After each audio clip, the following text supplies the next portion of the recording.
Hello friends, ધોરણ 11માં આપણે last લેક્ચરમાં ચેપ્ટર 3ની શરૂઆત કરી હતી, જેમાં આપણે એક કણ વિશે જોઈ ગયા હતા અને યંત્રશાસ્ત્રની બે શાખાઓ શુદ્ધ ગતિવિજ્ઞાન અને ગતિવિજ્ઞાન વિશે અભ્યાસ કર્યો હતો.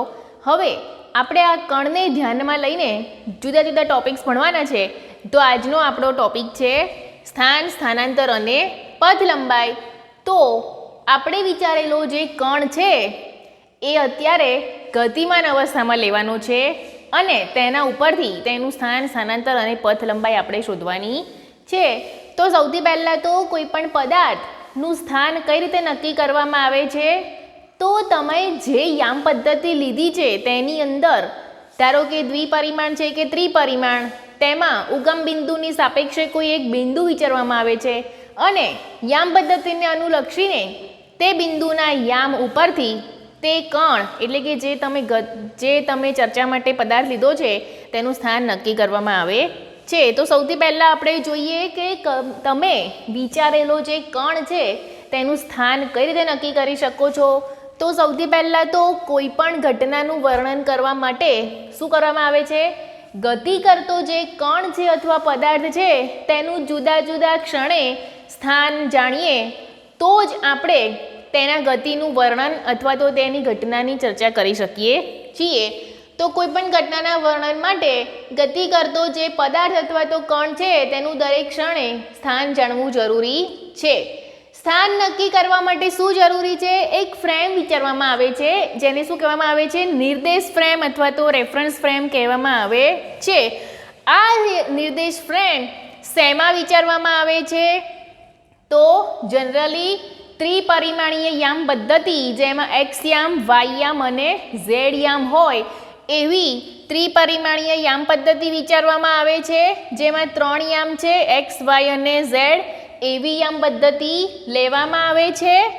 આ યામ પદ્ધતિ જે ત્રણેય યામ એક બિંદુએ છેદે તેવા યામ પદ્ધતિના છેદન બિંદુને શું કહેવામાં આવે છે? ઉગમ બિંદુ કહેવામાં આવે છે. ઓરિજિન ઉપરથી તેનું નામ છે ઓ, કેપિટલ ઓ એટલે ઓરિજિન અથવા તો કોઈ પણ યામ પદ્ધતિનું ઉગમ બિંદુ. હવે ઉગમ બિંદુની સાપેક્ષે કોઈ પણ ક્ષણે એટલે કે ધારો કે ટી સમયે કણના યામ જો એક્સ, વાય, ઝેડ હોય તો આ જે બિંદુ આપણને મળ્યું એક્સ, વાય, ઝેડ યામ પદ્ધતિમાં તેને શું કહેવામાં આવે છે? જે તે કણનું જે તે નિર્દેશ ફ્રેમમાં સ્થાન કહેવામાં આવે છે. એટલે કે સ્થાન નક્કી કરવા માટે સૌથી પ્રથમ તો આપણે એક નિર્દેશ ફ્રેમ વિચારવાની હોય છે, જેની અંદર ત્રિપરિમાણીય યામ પદ્ધતિના છેદન બિંદુની સાપેક્ષે એક કોઈ પણ ક્ષણે કણ તેને વિચારવાનો હોય છે. તેનું જે છેદન બિંદુ છે તેની સાપેક્ષે તે યામ પદ્ધતિના જે યામ છે એક્સ, વાય, ઝેડ તેને શું કહેવામાં આવે છે? જે તે કણનું નિર્દેશ ફ્રેમમાં જે તે સમયે સ્થાન કહેવામાં આવે છે. હવે સ્થાન નક્કી કરી દઈએ ત્યારબાદ શું કરવામાં આવે છે? જે તે કણને અથવા તો આપણે જે કણનો અભ્યાસ કરવો છે, જે પદાર્થની ગતિનો અભ્યાસ કરવો છે તેને ગતિમાન અવસ્થામાં મૂકવામાં આવે છે. એટલે કે પદાર્થ ગતિ કરશે તો શું થશે? જુદા જુદા સમયે તેનું સ્થાન બદલાય છે. કોઈ વખતે તે વધારે વેગથી ગતિ કરે છે તો ઝડપથી અંતર કાપશે. કોઈ વખતે તેનો વેગ જો ધીમો પડશે તો તે સમય વધે તેમ શું થશે? તેનો વેગ ધીમો પડે છે એટલે તે ઓછું અંતર કાપે છે. દેટ મીન્સ કે હવે આપણે પથ લંબાઈ તરફ જઈએ તો અહીંયા મેં એક સુરેખા કરી છે. દેટ મીન્સ કે અહીં જે ફિગર દોરી છે એ શું છે? કોઈ એક કણ જે છે, એક પદાર્થ જે છે અથવા તો વાહન છે તેની ગતિ કેવી છે? એક પરિમાણીય યામ પદ્ધતિ એટલે કે એક્સ અક્ષ ઉપર કોઈ પણ વાહન અથવા તો કણ ગતિ કરી રહ્યું છે, જે એક પરિમાણીય યામ પદ્ધતિમાં લીધેલું છે. અહીંયા માત્ર એક્સ જ યામ લીધેલો છે વિદ્યાર્થી મિત્રો, વાય યામ અને ઝેડ યામ નથી લીધા. એટલે કે એક પરિમાણ અથવા તો સુરેખ પદ ઉપર કોઈ પણ એક વાહન અથવા તો કોઈ પણ એક કણની ગતિ દર્શાવી છે. જુદા જુદા સમયે તેના સ્થાન પણ આપ્યા છે. ટી બરાબર 0 સમયે 0 મીટર છે. પછી કોઈ પણ સમય એટલે કે કોઈ 3 ચોક્કસ સમય લીધેલા છે. T1 સમયે તે પી ઉપર છે, વળી પાછું ક્યુ ઉપર આવે છે અને વળી પાછું તે આર ઉપર આવે છે. હવે તેને આપણે પથ લંબાઈ ચર્ચા કરીએ તો પથ લંબાઈ એટલે શું? તો પદાર્થે પોતાની સમગ્ર ગતિ દરમિયાન જે ટોટલ અંતર કાપ્યું હોય છે તે ટોટલ અંતરને શું કહેવામાં આવે છે? કોઈ પણ કણની પથ લંબાઈ કહેવામાં આવે છે. પથ લંબાઈ જાણવી હોય મિત્રો તો સૌથી પહેલાં તો આપણે કોઈ પણ કણનું સ્થાન જાણવું જરૂરી છે.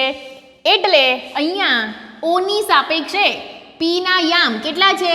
તો કે 0ની સાપેક્ષે પી કણ કેટલા અંતરે છે? 360 મીટર અંતરે છે. ક્યુ કણ ક્યાં છે? તો કે 240 મીટર અંતરે છે. આર ક્યાં છે? તો કે -120 મીટર. એટલે કે આ જે આંકડા આપ્યા છે અંતરના એ શું દર્શાવે છે? જે તે સમયે કણનો સ્થાન દર્શાવે છે. એટલે કે પી જે છે એના યામ છે 360 મીટર પોઝિટિવ, ક્યુ જે છે 240 મીટર, આર જે છે -120 મીટર અને ઉગમ બિંદુની સાપેક્ષે તો ઓના યામ તમને બધાને ખબર જ છે 0 મીટર. હવે જે કણ PQRના સ્થાન સૂચવે છે. હવે સ્થાન ઉપરથી પથ લંબાઈ ઉપર જઈએ તો મેં તમને કીધું છે કે સમગ્ર ગતિ દરમિયાન પદાર્થે કાપેલું કુલ અંતર એટલે તેની પથ લંબાઈ. તો પદાર્થ વડે સમગ્ર ગતિ દરમિયાન કપાયેલા કુલ અંતરને શું કહેવામાં આવે છે? પથ લંબાઈ કહેવામાં આવે છે. માટે હવે જ્યારે આપણે બે વસ્તુની ચર્ચા કરીએ તો એમાં 2 એક્ઝામ્પલ લઈએ છીએ. ધારો કે કણ O થી P ઉપર જાય છે તો O થી P ઉપર જતાં તેણે કેટલું અંતર કાપ્યું કહેવાય? 0. O થી P ઉપર જાવ એટલે O થી P સુધીનું અંતર કેટલું છે? 0 થી લઈને 360 મીટર. એટલે આની જે પથ લંબાઈ છે એ કેટલી થઈ ગઈ? 360 મીટર. હવે બીજો કિસ્સો વિચારીએ કે પહેલા કણ જાય છે O થી P ઉપર અને પાછું આવે છે P થી Q ઉપર. એટલે પહેલી વખત તો O થી P સુધી જશે એટલે 360 મીટર તો આવશે જ. ત્યારબાદ 360 મીટરથી પાછું તે જાય છે 240 ઉપર. એટલે કેટલું આવશે? 0 થી લઈને 360 એટલે 360 પ્લસ 360 થી 240 એટલે 120. એટલે પાછું એ 360 પછી 120 કિલોમીટર અંતર કાપીને કેટલું અંતર કાપે છે? 360 પ્લસ 120 એટલે 480 મીટર. એટલે 2 કિસ્સાની ચર્ચા કરી. પહેલાં તો O થી P સુધી 360, ત્યારબાદ પાછું P થી Q સુધી આવે એટલે 120 મીટર. એટલે એની અંદર 120 મીટર એડ થઈ જશે અને ટોટલ જે પથ લંબાઈ છે તમારા કણની એ કેટલી આવશે? 480 મીટર આવે છે. હવે આપણે નેક્સ્ટ ટોપિક આગળ વધીએ તો શું છે? સ્થાન પછી જોઈ ગયા પથ લંબાઈ અને ત્યારબાદ સ્થાનાંતર. સ્થાનાંતરમાં શું છે મિત્રો? સ્થાનાંતર શોધવું હોય તો તમારે બે પોઝિશન જોઈશે. એક તો અંતિમ સ્થાન અને પ્રારંભિક સ્થાન. એટલે કે સમય સાથે પદાર્થ પોતાનું સ્થાન બદલે છે તો આ સમય સાથે સ્થાનમાં થતો ફેરફાર જેને આપણે શું કહીએ છીએ? સ્થાનાંતર.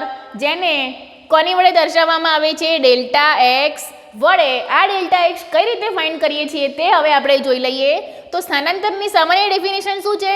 કોઈપણ સમયગાળા દરમિયાન કણનું જે સ્થાન ફેર થાય છે એટલે કે T1 સમયે જો x1 સ્થાને હોય અને અમુક સમયગાળા દરમિયાન T2 સમયે જો x2 ઉપર આવતો હોય તો આ T2 - T1 = ડેલ્ટા T જેટલા સમયગાળામાં તેના સ્થાનમાં કેટલો ફેરફાર થયો? x2 - x1. તો x2 - x1 બરાબર ડેલ્ટા એક્સ, જેને શું કહેવામાં આવે છે? તે સમયગાળા દરમિયાન પદાર્થનું સ્થાનાંતર કહેવામાં આવે છે. હવે સ્થાનાંતર જે છે મિત્રો એ ધન પણ હોઈ શકે છે, ઋણ પણ હોઈ શકે છે અને શૂન્ય પણ હોઈ શકે છે. તો એ કયા કિસ્સામાં ધન, ઋણ અને શૂન્ય છે તે હવે આપણે જોઈ લઈશું. તો અહીંયા તમને 2 સ્થાન આપ્યા છે, અંતિમ અને પ્રારંભિક. દેટ મીન્સ કે x2 અને x1 જેનું ડિફરન્સ લેશો તો x2 - x1 મળશે. આમાં x1 અને x2 ની નિશાની ઉપરથી તમે કહી શકશો કે ડેલ્ટા એક્સ પોઝિટિવ છે કે નેગેટિવ છે કે શૂન્ય છે. તો અહીંયા 2 કિસ્સા આપેલા છે કે x2 > x1 હોય તો શું થશે? ડેલ્ટા એક્સ પોઝિટિવ થશે. કેમ કે x2 - x1 માં x2 મોટા છે અને x1 નાના છે. તો મોટામાંથી નાનું બાદ કરો એટલે શું મળે? તમને ધન રાશિ મળશે. તો જ્યારે x2 > x1 ત્યારે ડેલ્ટા એક્સ પોઝિટિવ અને આનાથી ઉલટું જ્યારે x2 > x1 ત્યારે શું થશે? x1 મોટા થઈ જશે અને નાનામાંથી મોટું બાદ કરશો એટલે શું આવશે? નેગેટિવ ભૌતિક રાશિ આવશે, જેથી x2 is less than x1 હશે ત્યારે શું આવશે? તમારું ડેલ્ટા એક્સ જે સ્થાનાંતર છે એ શું આવશે? ઋણ આવશે. ધન અને ઋણની ચર્ચા કરી લીધી. હવે આપણે શું વિચારવાનું છે કે સ્થાનાંતર ક્યારે શૂન્ય હોય છે? તો x2 is equal to x1 હોય એટલે કે પદાર્થ જ્યારે સ્થિર હશે ત્યારે તેનું સ્થાનાંતર શૂન્ય હશે. જ્યારે ગતિ જ નહીં કરતો હોય તો આપણે તેનું અંતિમ સ્થાન શોધી શકીશું નહીં, એટલે પ્રારંભિક એ જ તેનું અંતિમ સ્થાન થશે. આ કિસ્સામાં પદાર્થનું સ્થાનાંતર એટલે કે ડિસ્પ્લેસમેન્ટ કેવું થાય છે? શૂન્ય થાય છે. હવે સ્થાનાંતર વિશે થોડીક આગળ ચર્ચા કરી લઈએ. તો સ્થાનાંતર ધન ઋણ કે શૂન્ય હોઈ શકે છે જ્યારે પથ લંબાઈ હંમેશા ધન જ હોય છે. પથ લંબાઈ અદિશ ભૌતિક રાશિ છે, સ્થાનાંતર પણ અદિશ ભૌતિક રાશિ છે, પણ સ્થાનાંતર જે છે એનો એકમ મીટર કિલોમીટર મોટા પણ હોઈ શકે છે, જ્યારે પથ લંબાઈનો એકમ જનરલી નાનો હોય છે એટલે આપણે તેને મીટરમાં ડિફાઇન કરીએ છીએ. અહીંયા મેં તમને એક કિસ્સો આપેલો છે ધન સ્થાનાંતરનો, ટેક્સ્ટબુકમાં તમને ઋણ સ્થાનાંતરનો પણ કિસ્સો આપેલો છે, એટલે તમે જ્યારે ટેક્સ્ટબુકનો અભ્યાસ કરશો ત્યારે તમને ધન સ્થાનાંતર અને ઋણ સ્થાનાંતર બંનેના કિસ્સાઓ એટલે કે એક્ઝામ્પલ જોવા મળશે. હવે મિત્રો આપણે આગળનો જે ટોપિક છે એક આલેખનો છે, એ પણ આપણે આની અંદર કન્ટિન્યુઅસમાં જોઈ લઈએ કે જ્યારે તમારો ગતિ કરતો જે કણ છે એ જુદા જુદા પ્રકારે ગતિ કરશે, એટલે કે જ્યારે સ્થિર હશે ત્યારે તેનો આલેખ કેવો મળશે, જ્યારે તે ધન વેગથી ગતિ કરતો હશે ત્યારે તેનો આલેખ કેવો મળશે, ઋણ વેગથી ગતિ કરતો હશે ત્યારે તેનો આલેખ કેવો મળશે, અને જ્યારે ધન દિશામાં અનિયમિત ગતિ કરતો હશે ત્યારે તેનો આલેખ કેવો મળશે તે આપણે જોઈ લઈએ. તો હું અત્યારે જ્યારે બ્લેકબોર્ડ રફ કરું ત્યાં સુધી તમે ટેક્સ્ટબુક પર નજર કરી લેશો કે સ્થાન સ્થાનાંતર અને પથ લંબાઈ એની ડેફિનેશન શું છે. ત્યારબાદ આપણે કન્ટિન્યુઅસમાં જ આલેખ જોઈ લઈએ કે જ્યારે કણ જુદા જુદા પ્રકારે અથવા તો જુદા જુદા વેગથી ગતિ કરે ત્યારે તેના આલેખના શેપમાં શું ફેર પડે છે, અથવા તો આલેખ જુદા જુદા ગતિપથ માટે અથવા તો જુદા જુદા વેગ માટે જુદા જુદા દોરી શકાય છે. તો આ થિયરી આપણે કન્ટિન્યુઅસમાં જોઈ લઈશું મિત્રો.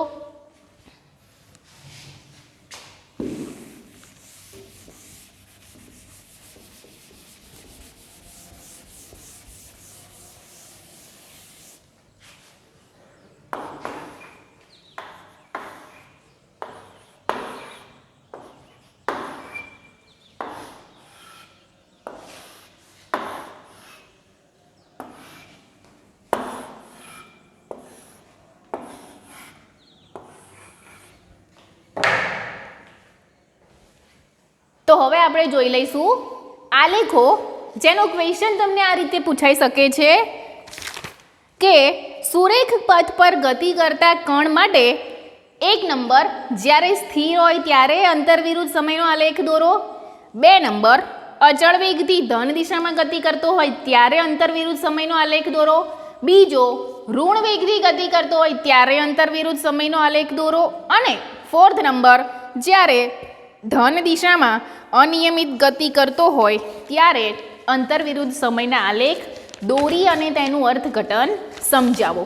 તો અહીંયા મિત્રો તમને 4 ગ્રાફ આપવામાં આવ્યા છે. આ બધા જ ગ્રાફ જે છે એ કોના છે? અંતરવિરુદ્ધ સમયના. ગ્રાફમાં જે પહેલા નંબરની ભૌતિક રાશિ છે એને તમારે વાયયામ ઉપર દર્શાવવાની હોય છે, અને બીજા નંબરની જે ભૌતિક રાશિ છે એ તમારે એક્સયામ ઉપર દર્શાવવાની હોય છે. તો અંતરવિરુદ્ધ સમયનો આલેખ છે એમાં પહેલી ભૌતિક રાશિ કઈ થશે? અંતર, જેને આપણે દર્શાવી છે વાયયામ ઉપર. અને 4 આલેખમાં જે સમય રેખા છે એ એક્સયામ ઉપર દર્શાવવામાં આવી છે. તો સૌથી પહેલાં તો અહીંયા તમે વિચારો તો પહેલા નંબરનો જે આલેખ છે એ કયો છે? સ્થિર પદાર્થ માટે છે. બીજો જે છે એ ધન વેગથી ગતિ કરતો કણ જે છે એના માટે છે. ત્રીજો જે છે એ ઋણ વેગથી ગતિ કરતા કણ માટે છે. અને ચોથો છે એ ધન વેગથી અનિયમિત ગતિ કરતા કણ માટેનો અંતરવિરુદ્ધ સમયનો આલેખ દર્શાવે છે. તો હવે આપણે જોઈ લઈએ કે સ્થિર પદાર્થ હોય એ શું કરશે? જેટલો વેગ જે છે પહેલેથી ધારણ કરેલો એટલા જ વેગથી સુરેખ પથ પર ગતિ ચાલુ રાખે છે. એટલે કે સ્થિર પદાર્થ એટલે સમય બદલાશે પરંતુ તેનું સ્થાન બદલાશે નહીં. બીજો જે આલેખ છે એ શું છે? વધતો વેગ છે. એટલે કે સમય જેમ વધે છે તેમ તેનું સ્થાનાંતર જે છે એ શું થાય છે? ધન દિશામાં ઇન્ક્રીઝ થાય છે. એટલે આનો જે વેગ લેશો અંતર વિરુદ્ધ સમય એ કેવું મળશે? પોઝિટિવ. બીજો જે છે એ શું છે? સમય વધે છે પરંતુ જે સ્થાનાંતર જે છે એ ઘટે છે એટલે તેનો વેગ જોશો તો શું મળશે? નેગેટિવ મળે છે. એટલે જે ત્રીજો ગ્રાફ છે એ શું છે? ઋણ વેગથી ગતિ કરતા કણ માટેનો ગ્રાફ આપે છે. ચોથો જે છે એ ગ્રાફ કેવો છે? પદાર્થની કણ જે છે પોઝિટિવ ડાયરેક્શનમાં જ ગતિ કરે છે પરંતુ ગતિ કેવી છે? તેની અનિયમિત આકારની. એટલે જુદા જુદા સમયે તેનું જે સ્થાન છે એ કેવું છે? આપણે ચોક્કસ રીતે નક્કી કરી શકતા નથી. તો આપણે જે આ ગ્રાફ સમજ્યા મિત્રો એ શું આપે છે? તમને વેગ વિશેની માહિતી આપે છે. તો હવે જે નેક્સ્ટ થિયરી છે આપણી એ કઈ આવશે? સરેરાશ વેગ અને તત્કાલીન વેગ. તો આ જે થિયરી છે એ આપણે નેક્સ્ટ લેક્ચરમાં જોઈશું. અત્યારે આપણે ભણી ગયા સ્થાન, સ્થાનાંતર, પથ લંબાઈ. સ્થાનાંતર કેવું હોઈ શકે છે, પથ લંબાઈ કેવી હોઈ શકે છે તેના પણ આપણે પોઈન્ટ્સ જોયા. અને આગળ આપણે જુદા જુદા સમયે અથવા તો જુદી જુદી પરિસ્થિતિમાં અંતર વિરુદ્ધ સમયના આલેખો જોયા. હવે આના ઉપરથી આપણે એક એક્સ્ટ્રા ક્વેશ્ચન તમને પરીક્ષામાં પૂછાય છે કે પથ લંબાઈ અને સ્થાનાંતર વચ્ચેનો તફાવત આપો. તો આપ સર્વે જાણો છો કે તફાવત કઈ રીતે લખવાનો હોય છે? એક બાજુ પહેલી ભૌતિક રાશિ, તેના વિરુદ્ધમાં જેને ડિફાઇન કરવાની હોય તેને પાર્ટ પાડીને લખવાના હોય છે. તો હું તફાવત તમને મોકલીશ. તેમ છતાં પણ ટેક્સ્ટબુકમાં તમને આ તફાવત આપવામાં આવ્યો જ છે. તો હોમવર્કમાં શું કરવાનું છે? સ્થાન, સ્થાનાંતર, પથ લંબાઈ વિશેની સમજૂતી, તે બંને વચ્ચેનો તફાવત અને જુદા જુદા કિસ્સામાં અંતર વિરુદ્ધ સમયના આલેખની ચર્ચા કરી તેનું અર્થઘટન સમજાવવાનું છે. નેક્સ્ટ લેક્ચરમાં સરેરાશ વેગ અને સરેરાશ ઝડપ સાથે આપણે મળીશું. ત્યાં સુધી થેન્ક યુ.